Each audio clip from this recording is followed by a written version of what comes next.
So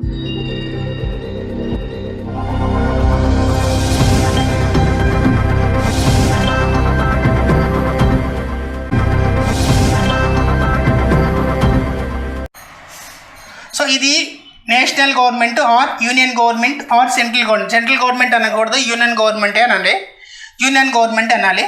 so national and national అనేది it's supreme constitution. So ఇవే state governments.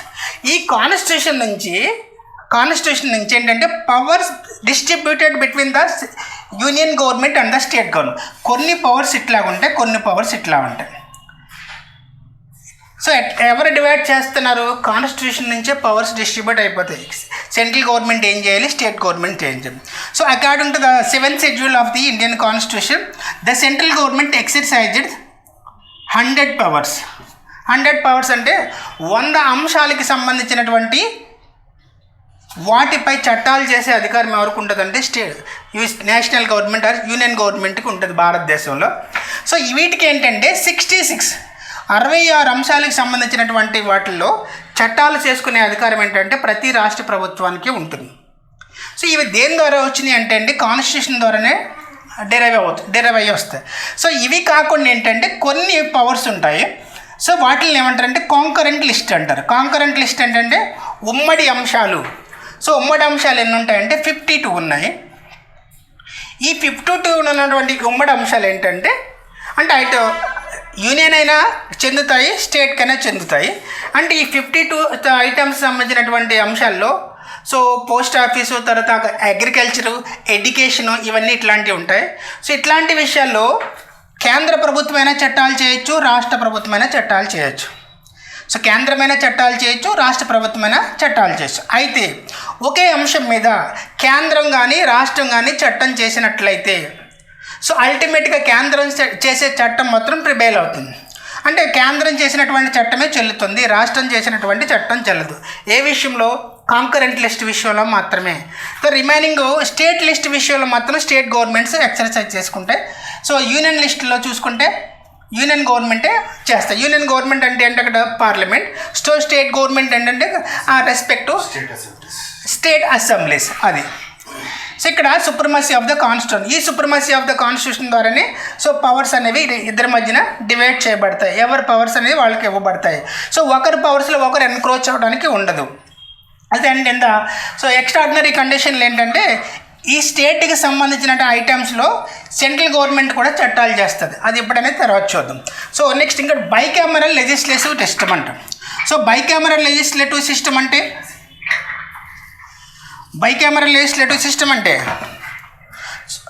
Two houses system అంటమాట. Two houses system known as bicameral legislature అంటారు. So India parliament known as bicameral legislature. So legislative Lok Sabha, Rajya Sabha president known as ఏమంటారు దీన్ని? Lok Sabha, Rajya Sabha president known as parliament. అట్లాగే American parliament ఏమంటారు? America అధ్యక్షుడు ఉండే భవనాన్ని white house అంటాం. American పార్లమెంట్ని ఏమంటారంటే కాంగ్రెస్ అంటారు. ఓకే, అమెరికన్ పార్లమెంట్ని కాంగ్రెస్ అంటారు. ఇక్కడ bicameral legislative system. So bicameral legislative system in our India. So Lok Sabha, Rajya Sabha 2 హౌసులు ఉంటాయి. సో 2 హౌసులు ఏంటంటే ఒకటి people's representative house, the second one is elders representatives house or intellectual representatives house అంటారు అన్నమాట. అంటే రాజ్యసభలో ఎవరు ఉంటారంటే మేధావులు ఉంటారు. దీన్ని ఇంటలెక్చువల్ హౌస్ అంటారు అనమాట. సో ఈ 2 హౌసెస్ సిస్టమ్ అనేది కంపల్సరీగా ఫెడరల్ సిస్టంలో ఎగ్జిస్ట్ అయి ఉంటుంది. అంటే ఎన్ని స్టేజ్లు ఉంటాయి? ఆల్రెడీ మీకు చెప్పాను, ఫెడరల్ స్ట్రక్చర్ అంటే 2 స్టేజెస్ ఉంటాయి అన్నాం. ఒకటి యూనియన్ లెవెల్, 2 స్టేట్ లెవెల్. ఇక యూనియన్ లెవెల్లో 2 హౌసెస్ సిస్టమ్ ఎగ్జిస్ట్ అయి ఉంటాయి. అట్లాగే స్టేట్ లెవెల్లో కూడా 2 హౌసెస్ సిస్టమ్ ఎగ్జిస్ట్ అయి ఉంటాయి. సో అది depend upon the concern state government interest మాట. సో ఈ 2 హౌసులు ఉండాలా ఉండక్కర్లేదని చెప్పేసి ఏంటంటే ఆ state government concern state legislative అసెంబ్లీలో డిసైడ్ చేసుకుంటారు. Suppose in our Andhra Pradesh there are 2 houses system.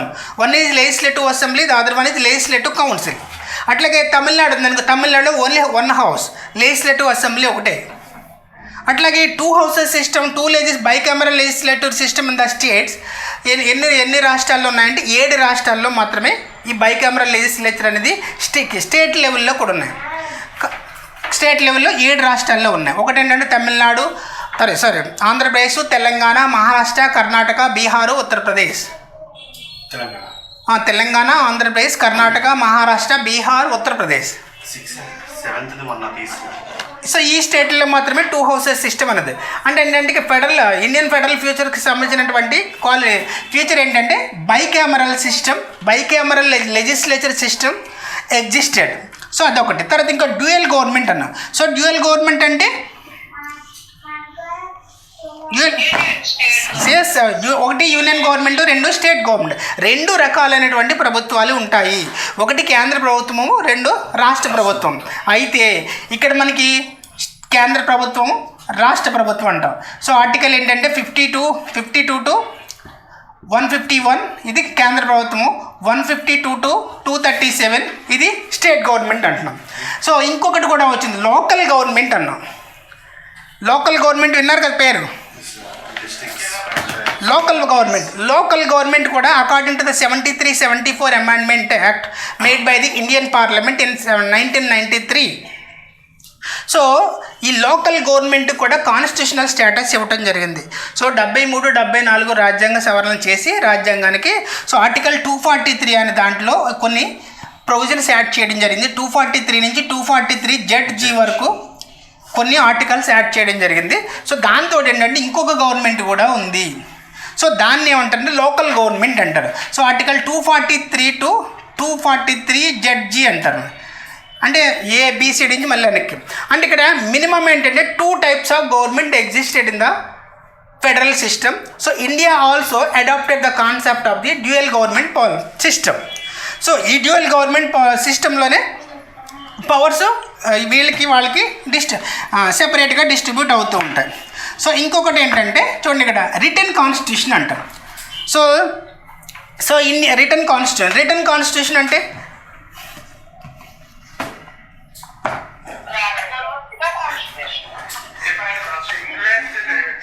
Indian constitution ఎవరు రాశారు చెప్పండి?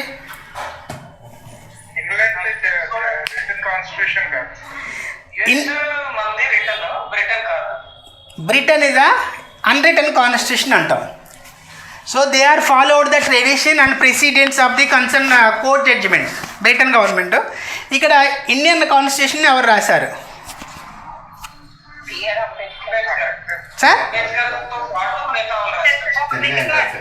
సార్? Constituent assembly. సో భారత రాజ్యాంగాన్ని మనమే రాసుకున్నామండి, మనందరం కలిపి రాసుకున్నాం. సో ఎందుకు రాసుకున్నా అంటే so Ambedkar and other members are representatives only. So those are representatives on behalf of the Indian people. So భారతదేశ ప్రజల తరపున వాళ్ళు ఏదో రిప్రజెంటేటివ్స్గా ఉన్నారు. ఇదిగో సార్ ఇక్కడ కాన్స్టిట్యూషన్లో ఏంటంటే ప్రియాంబుల్ ఉంటుంది. ప్రియాంబుల్లో వి అనే వర్డ్ ఉంటుంది. వి అంటే ఇక్కడ we the people of India అంటే మేమా మనమా? మనము. సో మనం. సో ఇక్కడ ఈ పదం ఉంటుంది. లాస్ట్లో ఏముంటుంది అంటే అవర్ సెల్స్ అని ఉంటుంది. అవర్ సెల్స్ అంటే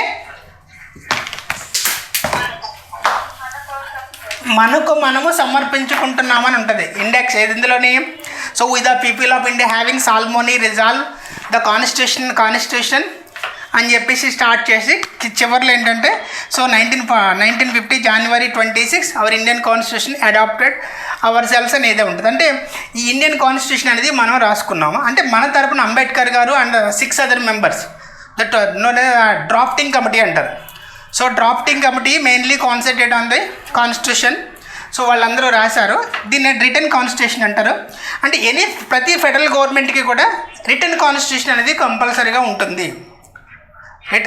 ఫెడరల్ గవర్నమెంట్కి రిటన్ కాన్స్టిట్యూషన్ అనేది ఉంటుంది. సో దట్ ఇంకొకటి ఏంటంటే రిజిడ్ కాన్స్టిట్యూషన్ అంటాం. రిజిడ్ కాన్స్టిట్యూషన్ అంటే which cannot be change easily. అంటే so India adopted the rigid constitution procedure అంటాం. So Indian constitution is a rigid కాన్స్టిట్యూషనా? భారత రాజ్యాంగము చాలా కఠినమైన రాజ్యాంగమా?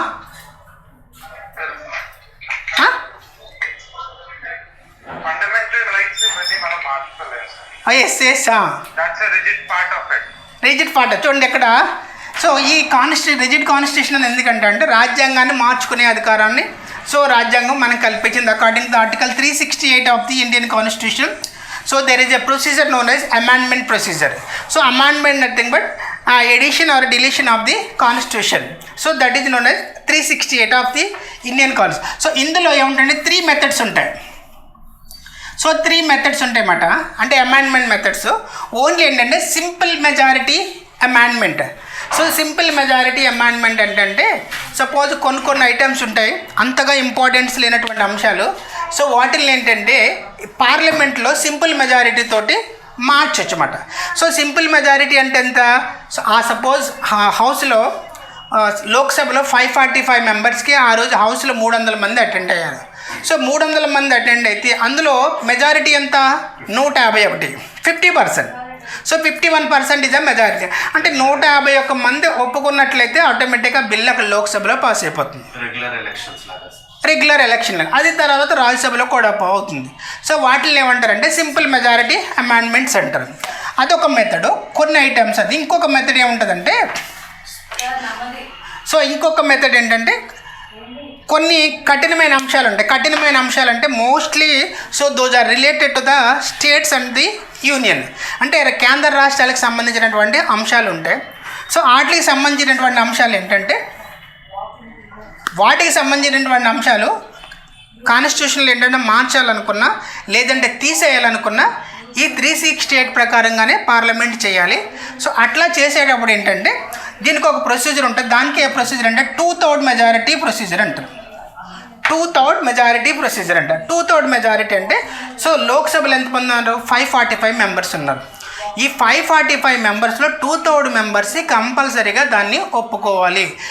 2/3 మెజారిటీ మెంబర్స్ కంపల్సరీగా దాన్ని పాస్ చేయాలి. అప్పుడు పాస్ చేస్తే అది ఆటోమేటిక్గా అవుతుందంటే సెకండ్ హౌస్కి వెళ్తుంది. సెకండ్ హౌస్లో కూడా 2/3 మెజారిటీ ఆమోదంతో అది పాస్ అవ్వాలి. అప్పుడు మాత్రమే ఈ 368 ద్వారా ఏదైతే ఐటమ్ని వాళ్ళు చేంజ్ చేయాలనుకున్నారో, ఏదైతే ఐటమ్ని వాళ్ళు డిలీట్ చేయాలనుకున్నారో, ఏదైతే ఐటమ్ని కొత్తగా యాడ్ చేయాలనుకున్నారో అప్పుడు అది పాసిబుల్ అవుతుంది. సో ఇంకొకటి ఉంటుంది, ఇంకొక మెథడ్ ఉంటుంది. దాన్ని ఏమంటారంటే అంటే ఇది first method purely flexible method. చాలా ఈజీగా మార్చవచ్చు అన్నమాట. 10 మంది వెళ్తే 10 మందిలో 6 ఒప్పుకుంటే సరిపోతుంది. ఫ్లెక్సిబుల్ మెథడ్ అన్నమాట. ఇది ఏంటంటే పార్ట్లీ ఫ్లెక్సిబుల్ పార్ట్లీ రిజిడ్ అంటాం. సో ఇక్కడికి వచ్చేసరికి ఏమవుతుందంటే థర్డ్ మెథడ్ అన్నమాట. సో ఇది ఎట్లాంటి విషయాలకు సంబంధించి ఉంటుందంటే సో ఈ సిటిజన్స్ సంబంధించినటువంటి ప్రజలకు సంబంధించినటువంటి అంశాలు ఉంటాయి. ఏవైతే చెప్పినట్టుగా fundamental rights. So fundamental rights ఏమన్నా మార్చాలనుకున్నా, అట్లాగే ప్రెసిడెంట్కి సంబంధించిన కానీ, సుప్రీంకోర్టుకి కానీ, హైకోర్టుకి కానీ, అట్లాగే basic structure of the constitution అట్లాంటివి ఏమన్నా చేంజ్ చేయాలనుకున్నా సరే అట్లాంటప్పుడు ఏంటంటే దేశం మొత్తం యొక్క ప్రజల యొక్క ఒపీనియన్ తీసుకోవాలన్నట్టుగా దేశం మొత్తం యొక్క ప్రజల యొక్క ఒపీనియన్ తీసుకోవాలి. సో దేశం మొత్తం ప్రజల యొక్క ఒపీనియన్ తీసుకోవాలంటే అప్పటికప్పుడు రిఫరెండం అనేది పబ్లిక్లో కండక్ట్ చేయలేరు. కాబట్టి ఏం చేస్తారంటే ప్రజల చేత ఎవరైతే ఎన్నుకోబడ్డారో ప్రతినిధులందరూ కూడా వాళ్ళందరూ కూడా ఒప్పుకునేలా చేస్తారు. దాన్ని ఏమంటారంటే థర్డ్ మెథడ్ అంటాం. థర్డ్ మెథడ్లో ఏముంటుందంటే 2/3 majority plus half of the states ratification అంటారు. Half of the state legislative assemblies ratification అంటే 2/3 వంతు మెంబర్స్ పార్లమెంట్లో పాస్ చేయాలి. తర్వాత ఏంటంటే సుమారుగా సగం రాష్ట్ర శాసనసభల్లో దాన్ని ప్రవేశపెట్టి ఆయా శాసనసభల్లో కూడా ఆ బిల్లు 2/3 మెజారిటీతో పాస్ అవ్వాలి.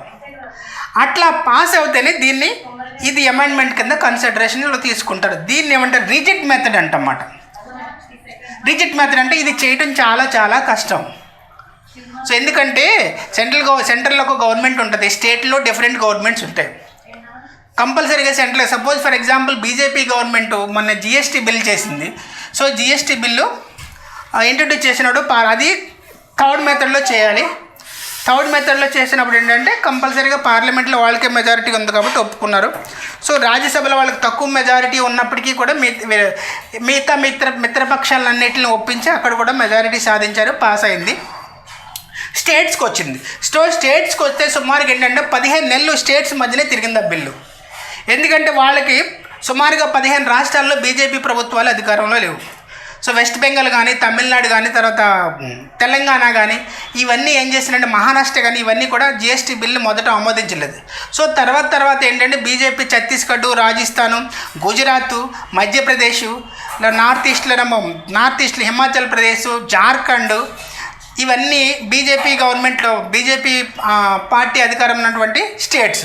అట్లాగే బీజేపీ మిత్రపక్షమైనటువంటి బిజు పట్నాయక్ పార్టీ ఒరిస్సా, తర్వాత ఆంధ్రప్రదేశ్లోనేమో జగన్ గవర్నమెంటు, సో తర్వాత ఇంకా ఏవైతే తమిళనాడులో అన్నా డిఎంకే గవర్నమెంట్, ఇవన్నీ కూడా ఏంటంటే బీజేపీ పార్టీకి అలయన్స్ పార్టీస్. సో వీళ్ళందరూ ఆమోదంతో ఏం చేశారంటే ఈ జిఎస్టీ బిల్ని పాస్ చేయించగలిగారు. అప్పుడు కాన్స్టిట్యూషన్ని అమెండ్ చేశారన్నమాట. సో అట్లాగంటే అంత కష్టతరమైనటువంటి మెథడ్, దాన్ని అంటారు రిజిడ్ మెథడ్ అంటారు. సో దాన్ని రిజిడ్ మెథడ్ అంటారు. సో ఈ రిజిడ్ మెథడ్ అనేది మన ఇండియన్ కాన్స్టిట్యూషన్ అనేది అడాప్ట్ చేసుకుంది. సో ఫెడరలిజంలో ఇదొక కాన్సెప్ట్, రిజిడ్ కాన్స్టిట్యూషన్ అంట. సో తర్వాత ఇండిపెండెంట్ జ్యుడిషియరీ అంటాం. సో ఇండిపెండెంట్ జ్యుడిషియరీ అంటే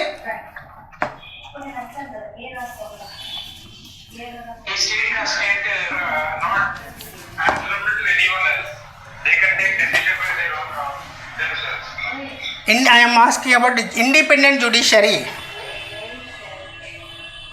Independent judiciary is not answerable to anybody. They are directly reporting only to President of India. Okay. ఇంకా so independent judiciary nothing but not dependent judiciary. So independent judiciary ఏంటంటే ఇది ఎవరి మీద depend అవ్వదు. As per constitution of India so the judiciary provisions are clearly mention in the Indian constitution. So according to the article 124 to 147 and 213, 214 to 237. So in that 234, 214, 232 to 237. So 124 to 147. So these are mentioned the independent judiciary of the Indian Supreme Court. Supreme court గురించి ఆ రాజ్యాంగంలో 124 నుంచి 147 వరకు mention చేయడం జరుగుతుంది. So independent judiciary అంటే ఎవరి మీద, సో ఎవరికి ఆన్సరబుల్ కాదు. దేనికి ఆన్సరబుల్ అంటే జ్యుడిషియరీ దేనికి ఆన్సరబుల్ అంటే కాన్స్టిట్యూషన్ మాత్రమే answerable. So as per constitution ప్రకారంగా వాళ్ళకి ఇచ్చినటువంటి రైట్స్ అండ్ డ్యూటీస్ ఏవైతే ఉంటాయో అవి కంపల్సరీగా సో వీళ్ళు ఎటువంటి ప్రెజరు లేకుండా వీళ్ళు యాక్ట్ చేస్తారు, జడ్జెస్ యాక్ట్ చేయాలి. సో వాళ్ళు ఎవరి మీద డిపెండ్ అవ్వడం కానీ, సో ఎవరి ఒత్తిళ్ళకి తలవగడం కానీ అట్లాంటివి ఏమీ చేయడానికి ఉండదు. సో కాన్స్టిట్యూషన్లో క్లియర్ కట్గా ఏంటంటే ఒక ఇండిపెండెంట్ జ్యుడిషియరీకి సంబంధించిన ప్రొవిజన్స్ అన్ని క్లియర్ కట్గా ఇవ్వడం జరిగింది. సో అట్లాంటి ఇండిపెండెంట్ జ్యుడిషియరీని కూడా ఇండియన్ కాన్స్టిట్యూషన్ అడాప్ట్ చేసుకుంది. తర్వాత ఇంకా 214 to 237. సో 214 to 232 వరకు ఏంటంటే కన్సర్న్ స్టేట్స్ హైకోర్ట్స్ కూడా ఇండిపెండెంట్ జ్యుడిషియరీసే.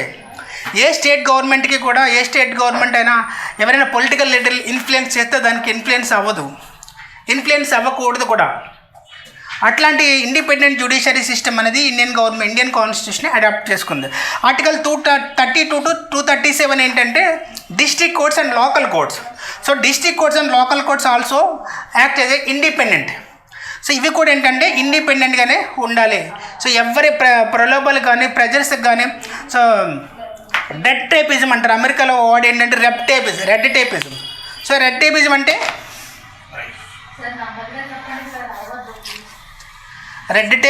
ఏం చెప్పండి?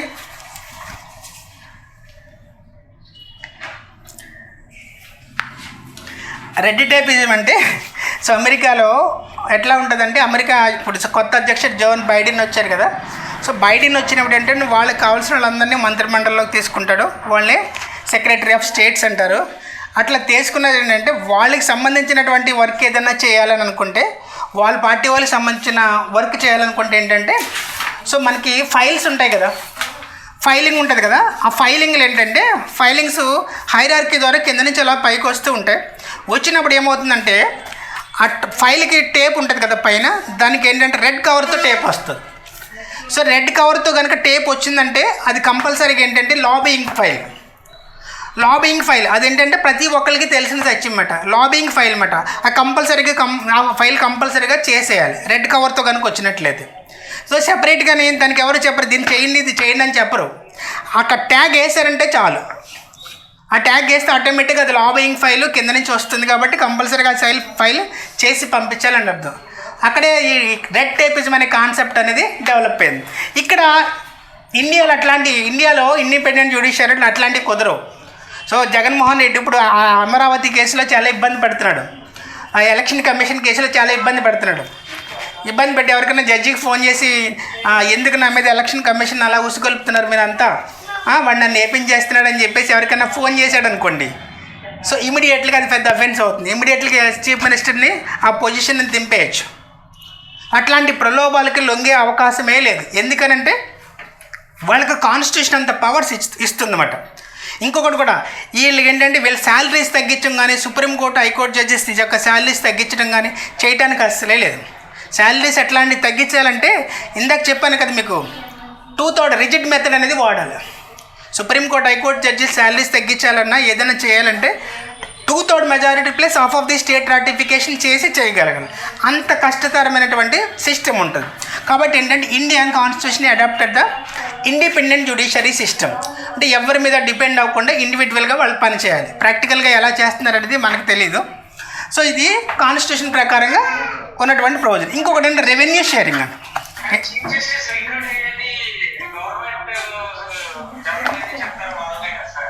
అట్లాగేముండదు సార్. ఎట్లాగేంటంటే ఇప్పుడు సుప్రీంకోర్టులో ఎట్లా ఉంటుందంటే జడ్జెస్ ఇట్లా ఉంటారు, సీనియారిటీ ప్రకారంగా ఇలా ఉంటారు. సో సీనియారిటీ ప్రకారంగా ఉన్నప్పుడు ఏంటంటే జనరల్గా ఇతను చీఫ్ జస్టిస్గా అపాయింట్ అవుతాడు. సో అపాయింట్ అవునప్పుడు ఆటోమేటిక్గా హైరార్కీ ప్రకారంగా ఏంటంటే ఇతను రిటైర్డ్ అయిపోయినండి ఇతనికి వస్తుంది. అది ట్రెడిషన్ మొత్తం అట్లాగే ఇవ్వాలంటే సీనియారిటీ ప్రకారంగా జనరల్గా సుప్రీంకోర్టు జడ్జి ఎవరు చేసినా సరే 4 నెలలు 6 నెలలు 8 నెలలు సంవత్సరం తప్ప ఎవడు ఎక్కువ కాలం పనిచేయడు. ఎందుకంటే అప్పటికే 65 ఇయర్స్కి వచ్చేస్తారు. 64, 64.5 అట్లాగా వచ్చేస్తారు. వచ్చినప్పుడు 6 నెలలు 7 నెలలు తెస్తాడు, జడ్జి కింద వెళ్తాడు, వెళ్ళిపోదు. సో తర్వాత ఇతనికి సెకండ్ పొజిషన్ ఇవ్వాలి. అయితే సో ఇది గవర్నమెంటు అపాయింట్ చేస్తుంది అంటే గవర్నమెంట్కి సంబంధం ఏముండదు. సో హైరార్కీ ప్రకారంగా పొజిషన్ అనేది ఇవ్వాలి.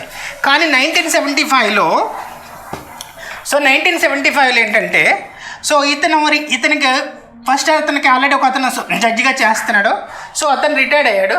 సో రిటైర్డ్ అయినప్పుడు ఇతను నెంబర్ 1 పొజిషన్లో ఎవరైతే ఉన్నారో ఇమీడియట్ సీనియర్ ఎవరైతే ఉన్నారో అతనికి ఇవ్వాలి. సో అతనికి ఇవ్వకుండా ఏం చేశారంటే వీళ్ళిద్దరిని ఓవర్టేక్ చేసి ఇతనికి ఇచ్చారు.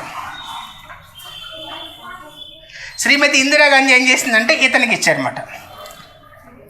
ఇందిరాగాంధీ ఇతనికి ఎందుకు ఇవ్వలేదంటే సో వీళ్ళిద్దరూ కూడా ఇందిరాగాంధీకి వ్యతిరేకంగా ఉన్నారు, ఇందిరాగాంధీకి వ్యతిరేకంగా పనిచేస్తారని చెప్పేసి వీళ్ళకి ఇచ్చారు. సో తర్వాత వీళ్ళిద్దరు ఏం చేశారంటే మళ్ళీ కేసు ఫైల్ చేసిన తర్వాత మళ్ళీ ఈ సిస్టమ్ చాలా అబాస్పాలైంది.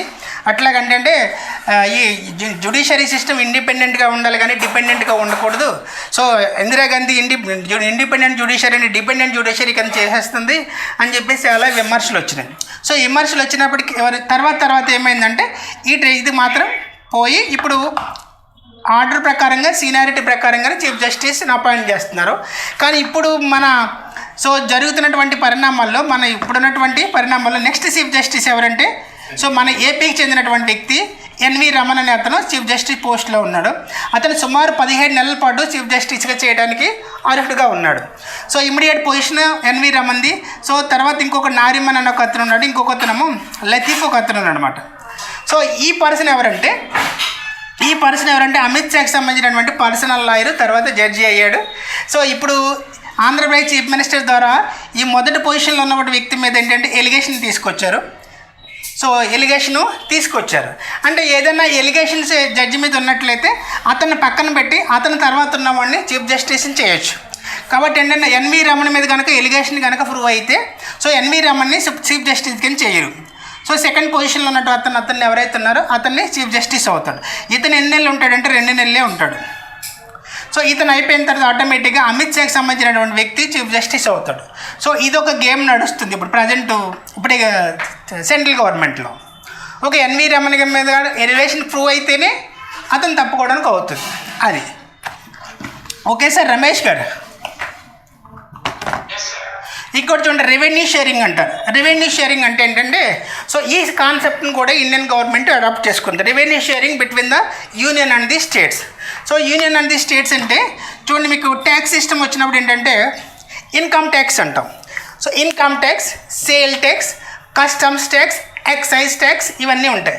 సో ఎక్సైజ్ ట్యాక్స్ ఎవరు వసూలు చేస్తారు? Excise tax central government. Income tax ఎవరు? Union government. యూనియన్. అంటే ఇక్కడ చూడండి ఇక్కడ యూనియన్ గవర్నమెంట్ కొన్ని ట్యాక్స్లు ఇంపోజ్ చేస్తుంది.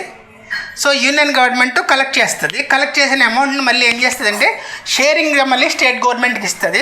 అట్లాగే కొన్ని ట్యాక్స్ని సెంట్రల్ గవర్నమెంట్ ఇంపోజ్ చేస్తుంది, స్టేట్ గవర్నమెంట్ కలెక్ట్ చేయాలి, కలెక్ట్ చేసి సెంటర్కి ఇవ్వాలి, వాటిని కూడా షేరింగ్ ఇస్తుంది. అట్లాగే కొన్ని ట్యాక్స్ స్టేట్ గవర్నమెంట్ ఇంపోజ్ చేస్తుంది, స్టేట్ గవర్నమెంటే కలెక్ట్ చేసుకుంటుంది, అవి సెంట్రల్కి హ్యాండ్ ఓవర్ చేయదు. సో ఇదేంటంటే one of the physical policy అంటారు, ఫిజికల్ ఫెడరలిజం అంటారు అన్నమాట, ఫినాన్షియల్ ఫెడరలిజం అంటారు అన్నమాట దీన్ని. అంటే రెవెన్యూలో కూడా ఏంటంటే కేంద్రానికి రాష్ట్రానికి మధ్య సంబంధాలు అనేవి ఉంటాయి. సో ఇప్పుడు జిఎస్టీ ఉందండి, జిఎస్టీ ఏంటిది? It is related to the union government and state government కదా జిఎస్టీ. ఫినాన్షియల్ దీన్ని ఏమంటారంటే ఫినాన్షియల్ ఫెడరలిజం అంటారు, లేదంటే సో ఫినాన్షియల్ కోఆపరేటివ్ ఫెడరలిజం అంటారు, కోఆపరేటివ్ ఫెడరలిజం అని కూడా అంటారు అన్నమాట. సో ఇవేంటంటే ఇండియన్ కాన్స్టిట్యూషన్లో ఉన్నటువంటి ఫెడరల్ ఫ్యూచర్స్. సో మన రాజ్యాంగంలో ఇవన్నీ ఉన్నాయి. సో ఇవి ఏంటంటే ఫెడరల్ ఫ్యూచర్స్, అంటే ప్రతి ఫెడరల్ కంట్రీలోని ఇవి కంపల్సరీగా ఉంటాయి.